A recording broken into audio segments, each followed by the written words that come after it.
Hello and welcome to Transfermarkt TV. I'm Ben Littlemore, and today I am delighted to be joined by former Premier League manager Ian Holloway. The man has spent time in charge of a number of big clubs, QPR, Millwall, most recently Grimsby. And Ian joins us today as part of our Transfer Stories series on our YouTube channel, where we speak to former managers about what went into transfers, some stories around them, and much more. So Ian, would you mind starting by telling us? I think fans are very interested at what exactly goes into a transfer. I know it's changed a lot in modern football with more and more people upstairs in the boardroom getting involved. But from your perspective, in your career, say you're at QPR and you want to bring in a striker in the next window, what's the process and what goes into a transfer like that? Well, to be honest with you, Ben, transfers are ongoing.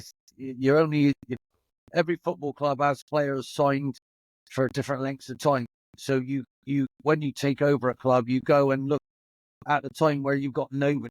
So it might be 3 years time, and then you work back from that. So you see how many you've got. Then I'm going to lose all of these people. Then can I re-sign them until then if I really like them? If not, I got to replace them within 3 years. So you then give that scenario to your scouting network. So you're all constantly looking for different people. When as to you might have, if you were Tottenham, you had Harry Kane signed on for a certain amount of money. Then you had another striker. You'll look how many strikers you got. You normally stack them and rack them, and then you work back from when they're out of contract. So it's hopefully you sell them off for a profit, and that's what I had to do. I had to try and generate the money myself and get a better player in, a bit like the good clubs do now. Some of the clubs are growing in size and stature because they're doing brilliantly in the transfer market. Brentford and Brighton are the two best in my opinion. So yeah, it's a long process. And when I first started, it was down to me, and later on in my career, it's more and more down to someone else. Just looking at more specific transfers, if you go to the Transfermarkt website and you go on Ian Holloway's profile, you can see the players that you spent the most money on during your career. At number My one God, I didn't is know that, mate. I didn't know that. it's a good watch. At number one is Dwight Gayle, who you signed for 5.3 million euros when you were at Palace from Peterborough, and then he was sold on for 12 million euros 3 years later. What was the involvement? How did that come about, signing Gayle? Was he a player you wanted for a long time? And what was it like working with him? Dwight was someone who I kept my eye on. He started low down, and that's normally where I get him in the lower leagues, and he was doing ever so well. But I knew Barry Fry really, really well. I get on so well with Baz. He's a wonderful fella, someone I looked up to my whole career. I would have often picked the phone up and bounced things off him with the experience that he had. So I just picked the phone up. I needed a striker. I needed a goal scorer. And I picked the phone up, literally talked to him about your striker. And the great thing about Barry is he gives you everything, nuts and bolts about the kid, And I liked what he said. Barry told me he was a bit fiery. If he didn't get what he wanted, he was a bit fiery. And he said he's not easy to handle, but I think he'll like you. You'll tell him straight. And you know what? There was other options, but because of that statement, I did a little bit more digging. And found out a little bit more about Dwight, and I was delighted to get him. Absolutely, totally, and utterly delighted to get him. Just back to the sort of the transfers and stuff in your career, is there one player that stands out that you were close to signing and couldn't quite get over the line? Was there one player you wish you could have signed and it didn't quite go through? Yeah, there's two. Go on. When I was at Blackpool, when we had a chance, when we just gone up, there was a Benatia. There was a chance to get him on a free transfer.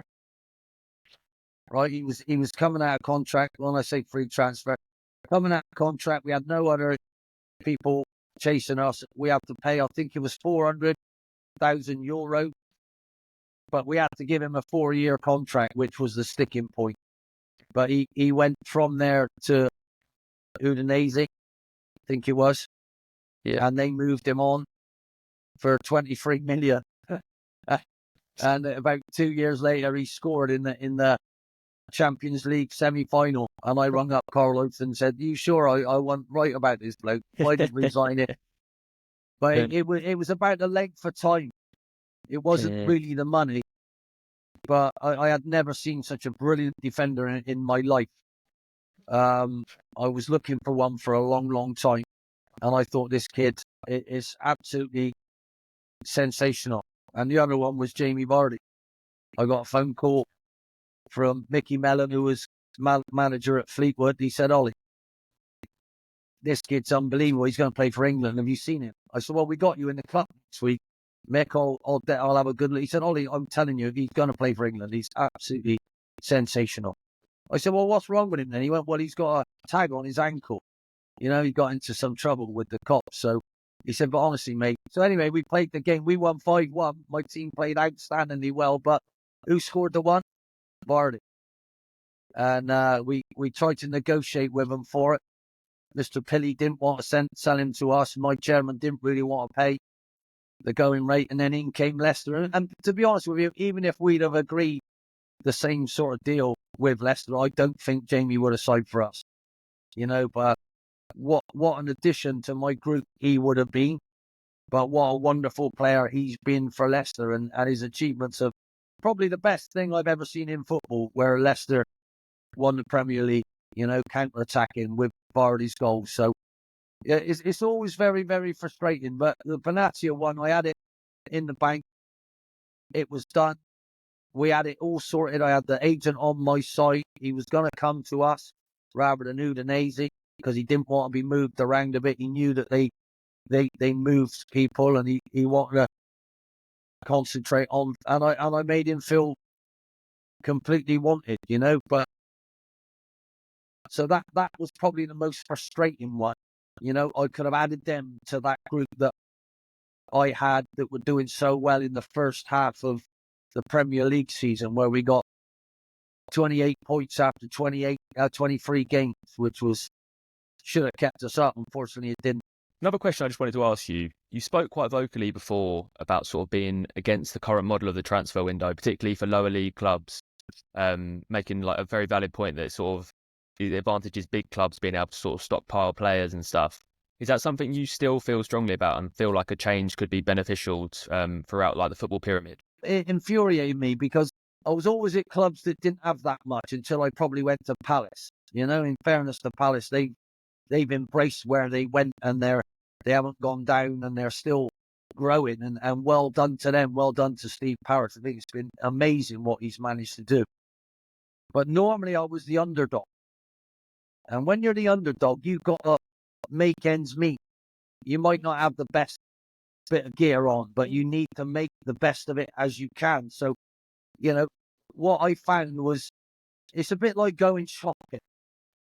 If you want your milk and all your bread, and you got to go and shop for 6 months, your milk will be off and your bread will be off in that time, unless it's long life stuff.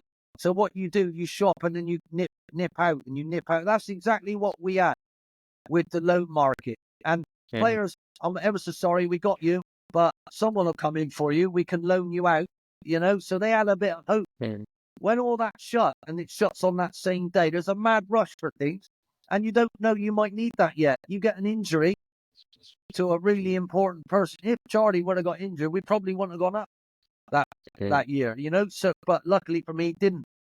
At that time, we lost Neil Eardley, who was our right back. We had 14 games left. I managed to bring in from Everton's captain. You're gonna have to help me with his name. I'm testing you now. Everton's captain at right Coleman, back in Seamus Coleman, Seamus Coleman came in, and we put him in our first team. They'd only just signed him from Ireland, and he got a terrible blister that got infected, so he missed most of the season. I needed a right back. He's ready.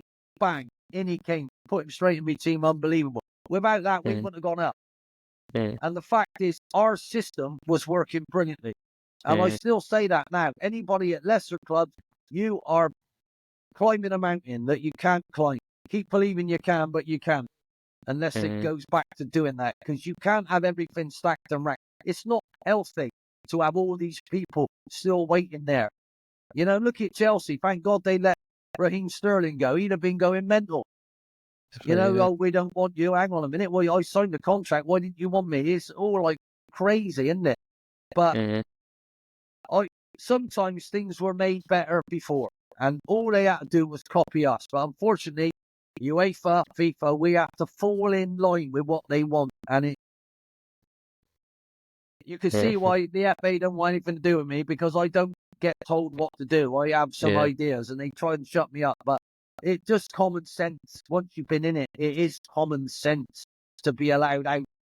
You know, to be allowed to actually have less and go out and get something. And I always used to leave 25% of my budget ready in case I need to borrow people to help me. Do you know what I mean? It works. The third Thursday in March, I think it was, you were allowed to. So you can't do it over the running, but that's about right. Your milk and your bread won't go off in that time. Fantastic insight, Ian. Thank you very much. It's been very interesting. I'm sure our viewers will love this video. If you like the video, don't forget to like and comment below and subscribe to our Transfermarkt YouTube channel. Ian, thank you very much for your time today, and thank you for watching, guys. Thanks, man. Cheers, mate. Good luck.